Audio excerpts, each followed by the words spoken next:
also dedicate myself to your service. Not based upon some rigid creed, but bound together by ideals and aspirations. Elizabeth II, Britain's longest-serving monarch. She's reigned over this country for nearly 70 years. She's a woman of remarkable stamina. She's the most famous woman in the world. She's seen a man land on the moon, and 14 prime ministers come and go.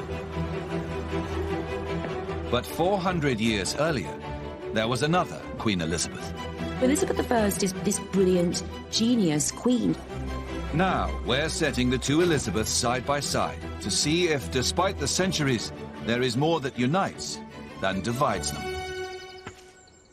The idea of comparing the two Elizabeths is immensely fascinating. It might look on the surface that they have nothing in common, but when you dig a little deeper, the story becomes even more extraordinary. We'll compare the lives and personalities of the two queens. Separated by centuries, but confronting almost identical problems. To discover the surprisingly similar struggles they both faced. She had to fight for her right to the throne. And the battle they both fought to protect their reigns. At the core of each woman is a very strong will for their country as a whole. These two powerful women, neither of whom were ever meant to be queen, and both of whom became the most successful queens in history.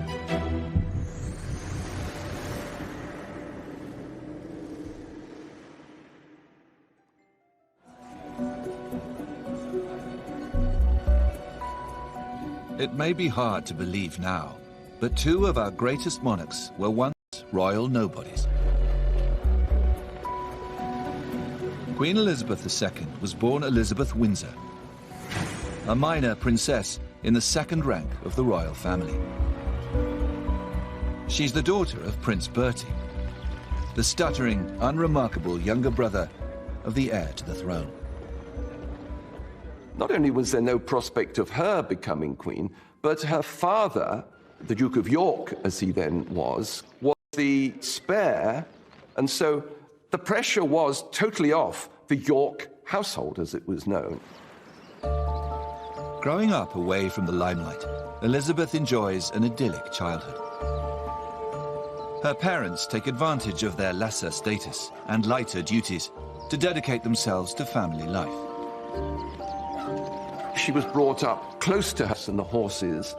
That was a privileged way of life, but also in terms of the emotional warmth and closeness, relatively unusual for the time.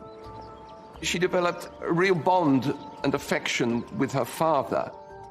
If you look at some of those very moving, wonderfully heartwarming photographs of the Queen and Princess Margaret with their parents, we four.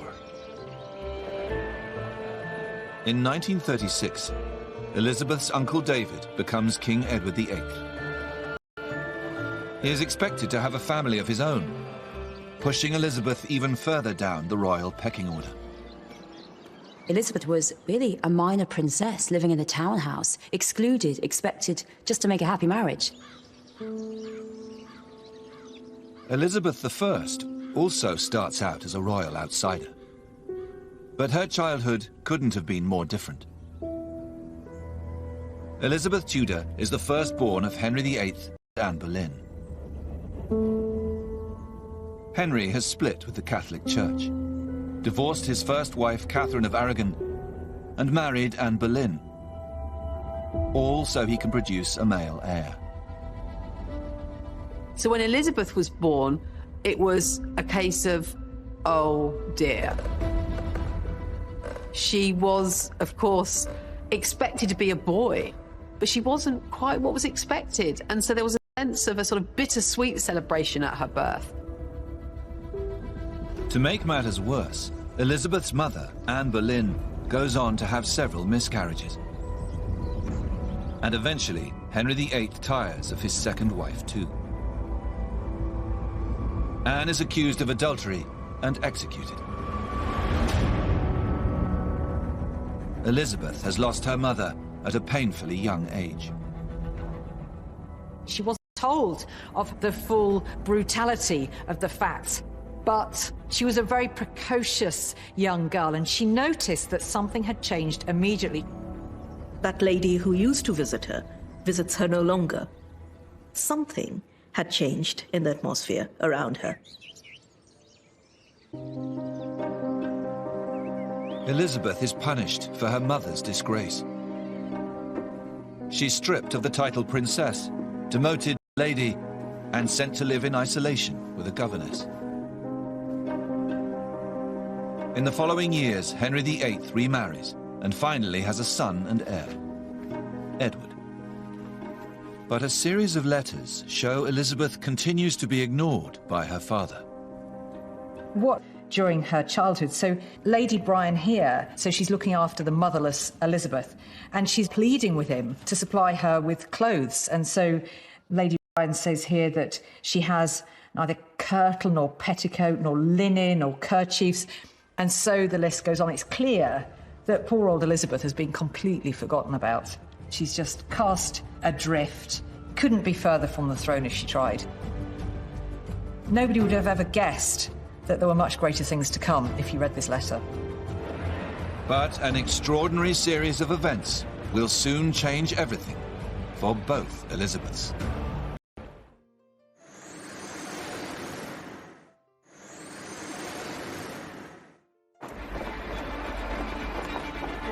In late 1936, when Princess Elizabeth Windsor is just 10 years old, her uncle, King Edward VIII, falls in love with the American divorcee, Wallis Simpson.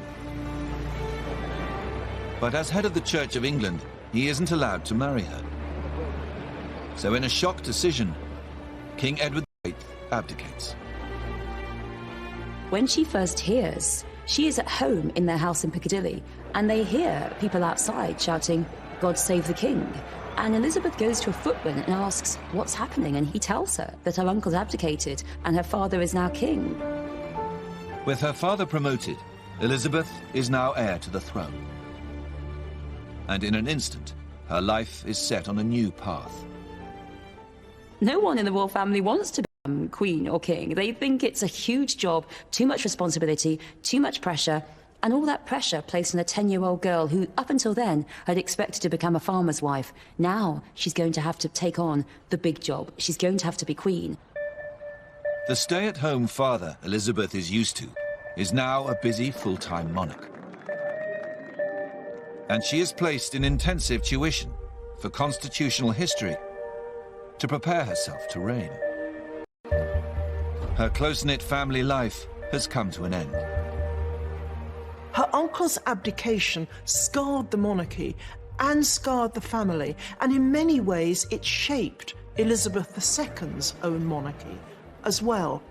Extreme, almost excessive concern for duty, for self-restraint, surely came from her uncle's dereliction of duty. As one looks at the evolving personality of Elizabeth II from childhood, the outgoing, bubbly little girl evolved into a rather withdrawn personality.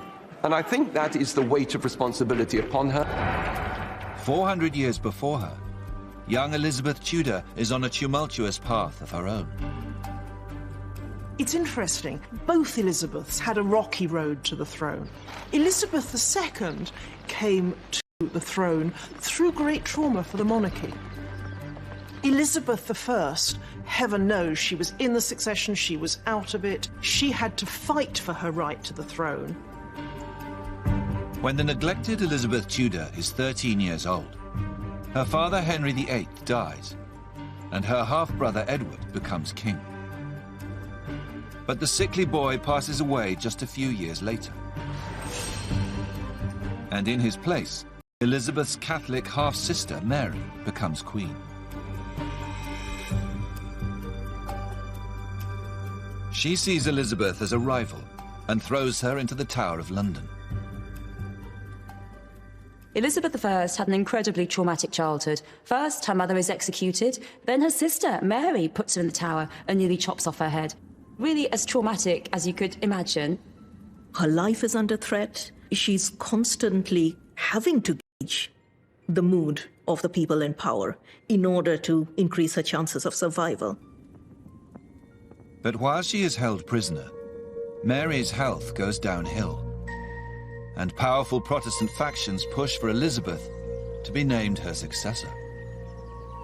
Mary refused to acknowledge Elizabeth as the princess. But Elizabeth is very much a symbol of Protestant hope in Mary's Catholic England. Mary dies not long afterwards, and in a remarkable turnaround of fortunes, in 1559, Elizabeth is rushed to Westminster Abbey and crowned Queen of England. Here is Elizabeth, 25 years old, who has suddenly realized that rather than being a prisoner and in danger of life, she's now the Queen. And so finally, Elizabeth had her day. She was Queen, but nobody could ever have predicted that would happen. I think that our best monarchs in history come from obscurity. You have these two young girls out there, and then they're catapulted into a new position. And that, to me, is a fascinating parallel. At exactly the same age, just 25 years old, Elizabeth Windsor is in Kenya on a royal tour when she's told some unexpected news. Her father, King George VI, has suddenly died at the age of just 5. His battle with lung cancer has been kept from Elizabeth and her sister. It was an utter shock to her. She expected her father to go on. He was just a young man. The country had been told he was fine because all the royal family were in denial, as were the courtiers. Only I think the king himself knew what was coming. Everyone knew that Princess Elizabeth was going to become Elizabeth II, but no one realised it would happen then. Elizabeth left England as a princess. She flew back only a week later as Queen. Both Elizabeths have taken an unpredictable road to the throne, filled with trauma and disruption. But their experiences will make them strong. The two new queens will need all their strength and resilience. And right from the start of their reigns, Elizabeth I and II faced a surprisingly similar issue. What to do about the men in their lives? You'd think that 400 years later that it really wouldn't matter in the same way, but guess what? The same questions keep on coming up. And there is one desire that the two queens have in common. Both women are determined to marry for love. The similarities are not just between the two Elizabeths, but between the two men in their lives. And I think this is indulging, really, their passionate side, their wilder side. They want a partner who is different to themselves. When Elizabeth I takes the throne, she is still a single woman. An unacceptable situation in the 16th century. And she is expected to marry as soon as possible. Women at the time were understood to be more sexually voracious than men. And in order to remain chaste, which of course was the absolute imperative of any woman before marriage, not least the Queen, they needed to get on and get married. Elizabeth's male advisors want her to marry an influential lord or foreign prince and secure a powerful alliance. But the Queen seems to have other ideas. She's spending every spare moment with her handsome master of the horse, Robert Dudley. Dudley is of two people who are so familiar with each other and know the way each other thinks, almost. But there's also a real sense of that private relationship quite often coming into tension with their public persona. Dudley is not a popular suitor for the Queen. Elizabeth's master of the horse is penniless and from disgraced lineage. Robert Dudley came from a family of executed traitors. All around were horrified by his rise in her favour. Who was this jumped-up young man whose tall, dark, good looks and charismatic ways seemed to be bowling over the new young Queen? And there is another major problem. Robert Dudley is already married. So he was perhaps the great love of her life, but a man that really she could never marry. I think it's interesting that both queens are obviously drawn to very attractive, very charismatic men. They're not just going to go for the safe option, if you like. Elizabeth II's choice of man may not be married, but in many other ways, Prince Philip of Greece is another Robert Dudley. It's really curious when you look at it how actually similar Robert Dudley and Philip are. Yes, they're both incredibly handsome, marvellous soldiers, great on a horse, but also both of them were seen as from a slightly down-market family. Philip's family, they've lost the crown, they're in exile, they are dispossessed. He has no home. He was actually mocked when he had no address down in the Balmoral guest book. So there's no one in Elizabeth II's life who agrees with her marrying Philip. But unlike Elizabeth I, Elizabeth II won't be kept apart from the man she loves. The Queen marries Philip before she is crowned. She is determined to marry Philip. She wants him. She sees him as her perfect husband. She fell in love with him when she was 13 and never had eyes for anyone else. But as soon as Elizabeth II becomes queen, there is the question of where her husband Philip sits in the royal hierarchy. He wants a senior royal role in the family as head of the household. Prince Philip's ambitious uncle, Lord Mountbatten, was heard at a dinner party boasting that the House of Mountbatten now sat on the throne. And this caused outrage, with old Queen Mary, with the Queen Mother. Meek and mild daughter would get pushed around by this brusque naval officer. Elizabeth has to make a choice.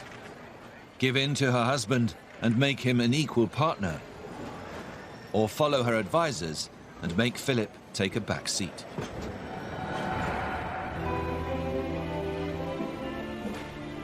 Okay, so we're in 1953. Elizabeth II has been ruling only for a few months. And I think what's interesting is the sense of space. Everyone arrayed around greeting the monarch. And of course, hubby in the background, quite literally 2 steps behind. That dynamic, you can't have any ambiguity here that Elizabeth is the ruler, Elizabeth is the queen, and Philip awkward, shifting around, not sure where to look. He is always going to be the bit part here. The centre stage, the focus of this relationship between the two of them is, of course, Elizabeth. Philip is named Queen's consort, and nothing more. And he's told to spend his life locked exactly 2 steps behind his wife. His role is supportive. It is never as the star. I think this was a very tough decision for Elizabeth II because the Queen was deeply conventional in all other respects, but she was having to fly in the face of that and actually establish her own superiority over her husband. And arguably, both queens had to make a choice between love and duty, and both chose duty. But they did it very differently, of course. But it's interesting that they were both faced with this same conundrum. 2 years into Elizabeth I's reign, she finally has the opportunity to marry her forbidden love. Dudley's wife Amy has died suddenly in a fall, and he's now a single man. But the circumstances of his wife's death are hugely controversial. She was found at the bottom of a staircase, and rumours circulated that perhaps even the Queen had been involved. Her death was just rather too convenient. There's a lot of gossip in the court, as is inevitable in this period. But at this particular moment, those gossips really turn vicious. As the backlash grows, Elizabeth fears the scandal could endanger her hold on the crown. And she makes the heart-wrenching decision that she can never marry Robert Dudley. I think the one thing that she proves is that she's going to prioritize her duty over her personal affairs of the heart. ultimately worthy as a woman. Denied the man she loves, Elizabeth takes drastic action to solve the problem of who will be her husband. In a statement to Parliament, she resolves never to marry. I think it's absolute genius crafting of a speech, because she turns it on them. You are all my children. I don't need to get married. I've got you, all my subjects, as my children. And then this is the masterstroke at the end, when she says, when I have expired my last breath, this may be inscribed upon my tomb. Here lies interred Elizabeth, a virgin pure until her death. She's solving the problem of a man in a queen's life by just refusing to make a decision. And this says it all.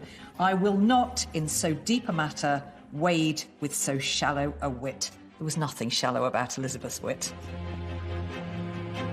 Both Elizabeths have navigated the challenge of love and marriage with different but equal skill.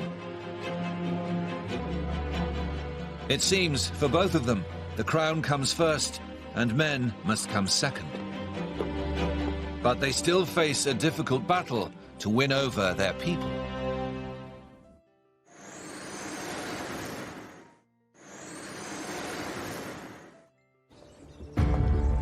Today, we may think of Elizabeth I and Elizabeth II as two of our most popular and successful monarchs. But it wasn't always this way. A few years into their reigns, both queens are seen as weak and incapable. And there are real doubts about their ability to do the job. What does this naive young woman know about running a country? Women aren't fit to rule because they're too emotional. They're not rational enough. You see these two women coming to the throne, and it's a fight. It's a huge fight. Winston Churchill, thinking about dealing with Elizabeth II, he cried. He said, she's just a child. I mean, she was 25 with 2 small children, but to him, she was a baby, and that's because she was a woman.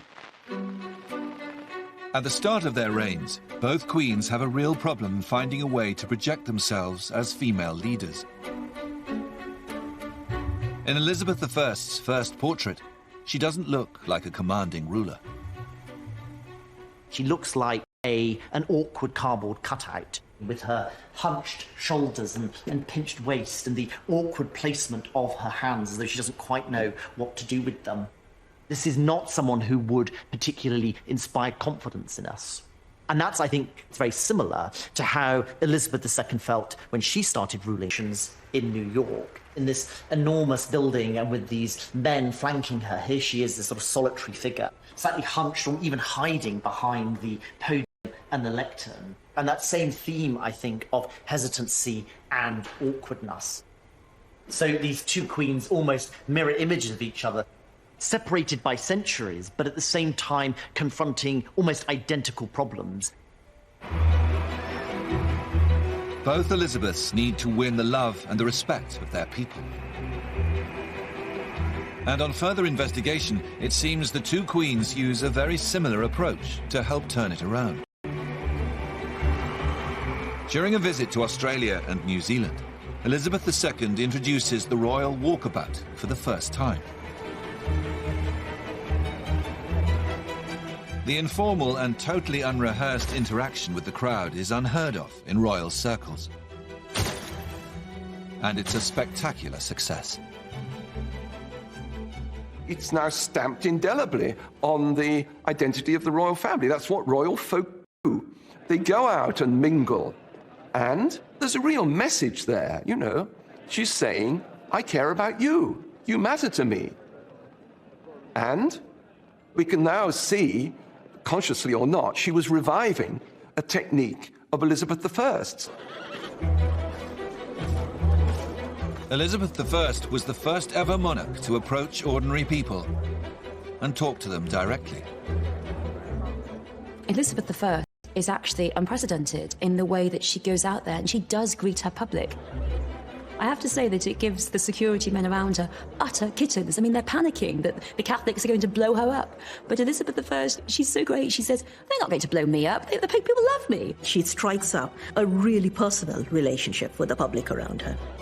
It's an investment in the hearts and minds of the people.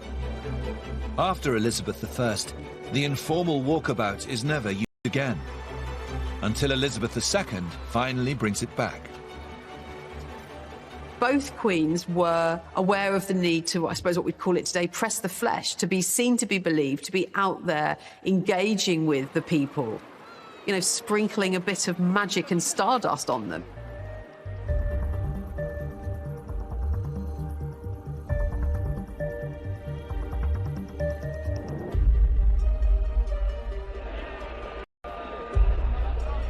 And both reigns coincide with new forms of mass media, which they use to rebrand themselves with a carefully crafted image,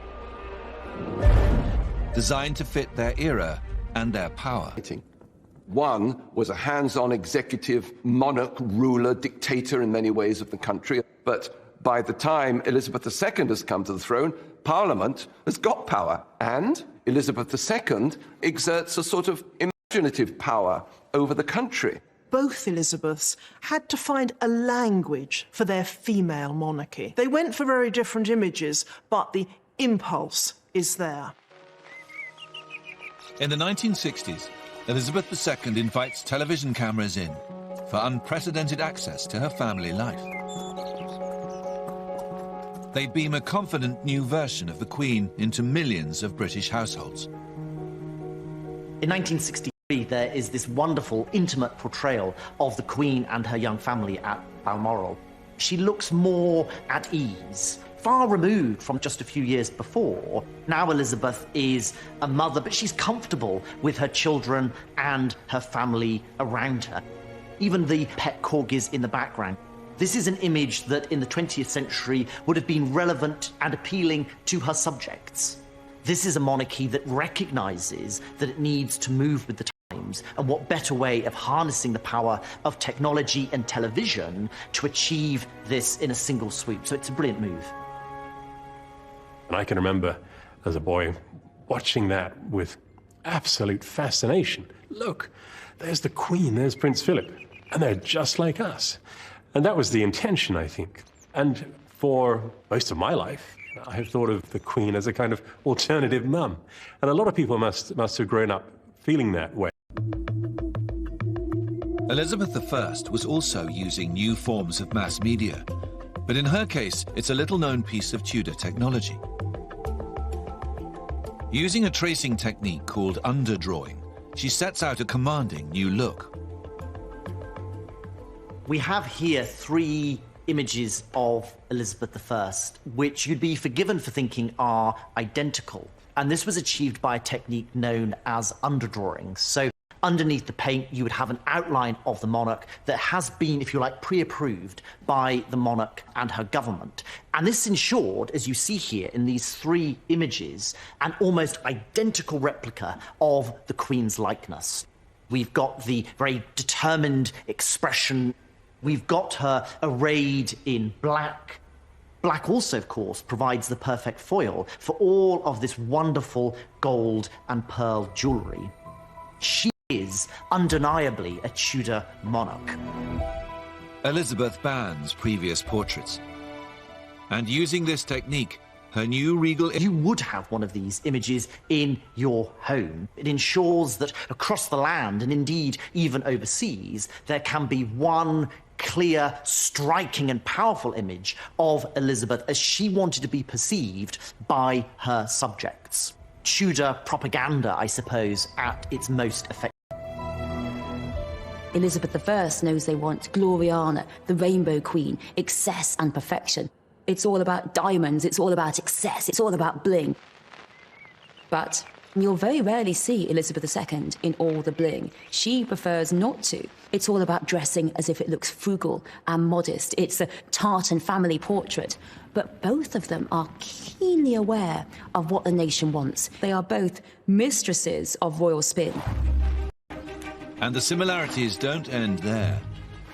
On the surface, the shy and moderately introspective Elizabeth II could not be more different from the extrovert and glittering Queen Elizabeth I with all her executive powers.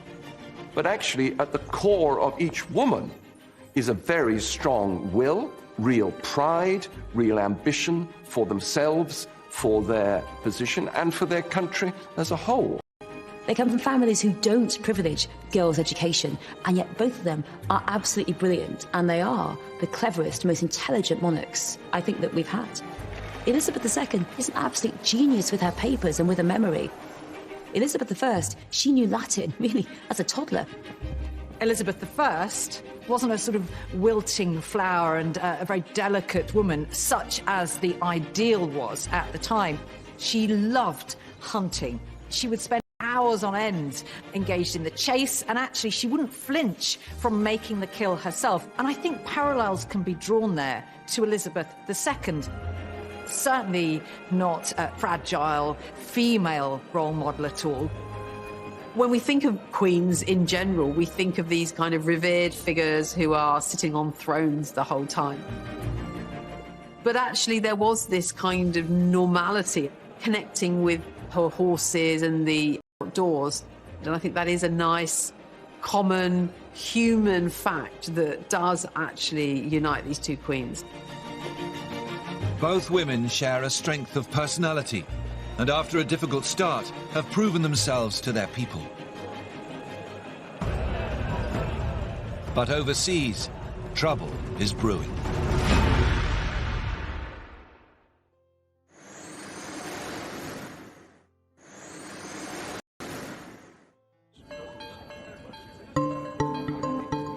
Crisis of international relations. They may be in different eras, but they will both need to prove they have the diplomatic skills to cope. Elizabeth and the Tudor state start creating a space for England in terms of other countries. And then it has huge repercussions, it has huge implications on the later history of English interaction with the wider world. When Elizabeth I comes to the throne in 1559, her kingdom is an isolated island rejected by the Catholic nations in Europe. England is not a global power. They are on the margins at this point. And Elizabeth, around the middle of her reign, she really begins to understand that England needs to do something about this. Elizabeth wants to expand her nation's horizons, acquire new riches, and spread her influence across the globe.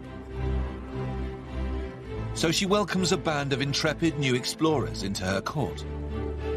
Wily mariners like Walter Raleigh and Francis Drake. And with her blessing, they explore and settle lands all over the New World in the Caribbean and North America.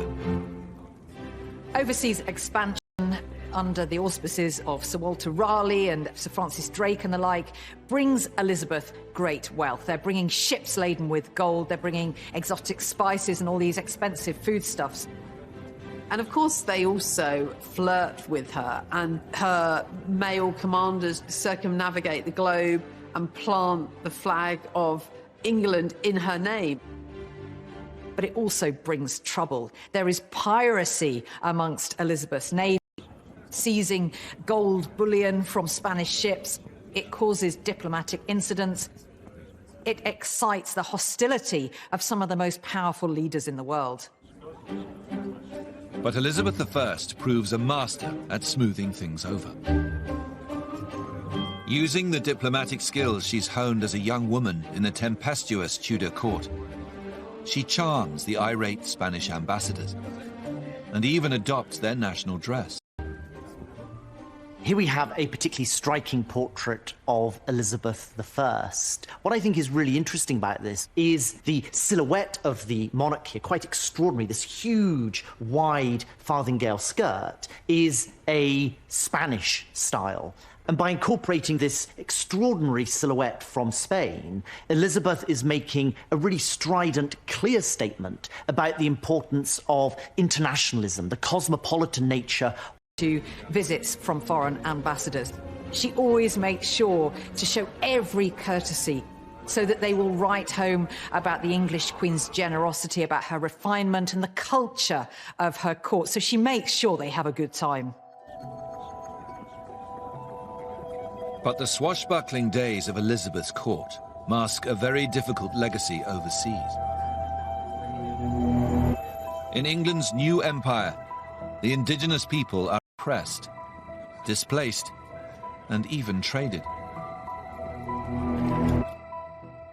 So this is a letter from John Hawkins, one of Elizabeth's great adventurers, and he's sort of boasting of his exploits, really. This is all the beginnings of Elizabeth's empire, and he talks really about slavery, because he refers to some Negroes in Guinea and has been able to sell them in the West Indies in return for gold, pearls and emeralds.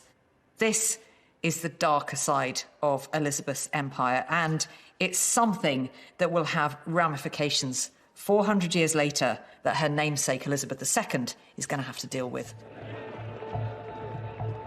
By the time Queen Elizabeth II comes to the throne, many of the colonies are finally freeing themselves from the shackles of empire and declaring independence.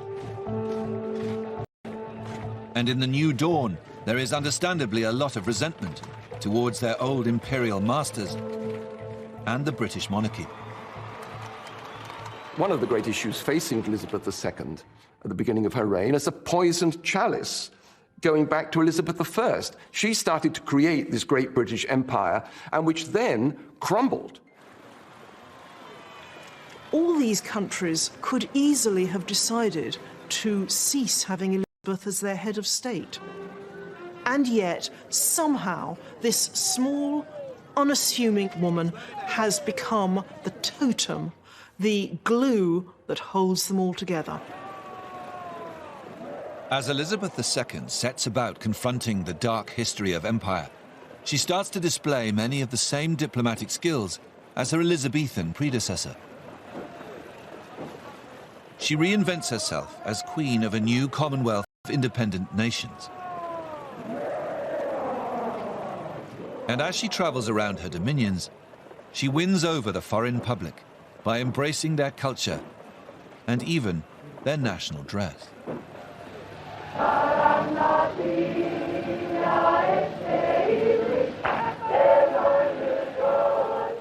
In 1977, the Queen traveled Rome, and we see her here being given a Maori cloak, which she is about to wear. Elizabeth II, in being given this Maori cloak, is showing an acute awareness, I think, of the need for an international diplomacy, showing the need for a sensitivity to other cultures, the cultures of her Commonwealth. And that's important both for Elizabeth II and Elizabeth I, as both have these expanding empires. So that need for an international diplomacy, a sort of cosmopolitan rule, becomes so crucial in the projection of their individual identities as rulers. Has been one of her great achievements, creating this family of nations around the world. They basically just say, as I think most people do, she's just the queen. That actually Elizabeth II is just kind of queen of everywhere. She is queen of the world. From the perspective of the world stage, history will see Elizabeth II as a more active and a more important monarch. And Elizabeth I, her reach extended across Europe and beyond. But despite all they've achieved, the road from here will not be a smooth one for either queen. They will soon be tested by entirely new challenges that threaten to derail their reigns. Just around the corner for both of them would be a huge threat in the face of a rival woman. And undoubtedly for each of the Elizabeths, this would be the most dramatic moment of their reign. Next time, Elizabeth I and Elizabeth II deal with the entry of Mary Queen of Scots and Princess Diana into the royal circle. Their beautiful rivals' tragic tales will push both queens into uncharted waters, their reigns. At the core of each woman is a very strong will for their country as a whole. These two powerful women, neither of whom were ever meant to be queen, and both of whom became the most successful queens in history.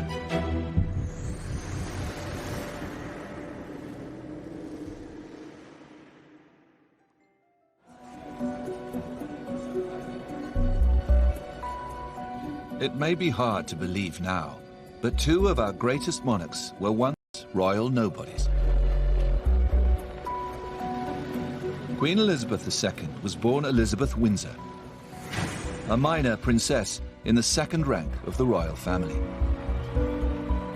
She's the daughter of Prince Bertie, the stuttering, unremarkable younger brother of the heir to the throne. Not only was there no prospect of her becoming queen, but her father, the Duke of York, as he then was the spare, and so the pressure was totally off the York household, as it was known.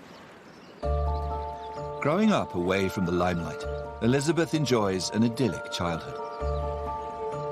Her parents take advantage of their lesser status and lighter duties to dedicate themselves to family life.